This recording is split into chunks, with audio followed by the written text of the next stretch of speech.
कराची जे धणी बख्श ॻोठ में क़ाइम मुंहिंजी अमर लाइब्रेरी में बहार फाउंडेशन जे तरफ़ां हिन बाबरकत महीने जे हवाले सां रोज़ेदारनि खे इफ़्तार कराई वई।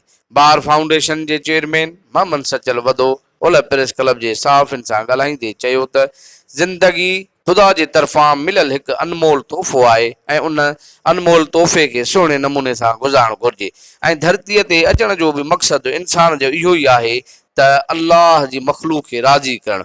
अल्लाह ताला उन सां राज़ी थींदो आहे जेको उन जी मख़लूक़ खे राज़ी कंदो आहे। इंसान वित आहर कोशिशि बि कंदो आहे ऐं इबादत बि कंदो आहे, सजदा गुज़ार रहंदो आहे।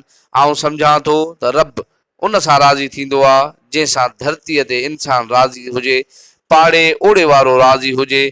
इफ़्तार त हिकु बहानो आहे अल्लाह जे प्यारनि ॿारनि सां मुलाक़ात जो।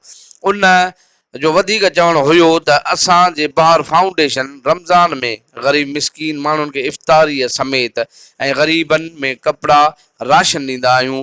कराची खां कशमोर ताईं जेके पुठिते पयल इलाइक़ा आहिनि जिथे गवर्नमेंट जे तरफ़ां बि को नुमाइंदो न पहुची सघंदो आहे, अल्हम्दुलिल्लाह उन करीम रब जा एहसान आहिनि। उते असांजी बहार फाउंडेशन जा रज़ाकार पहुचंदा आहिनि ऐं उहा फी सबीला असां मदद कंदा आहियूं।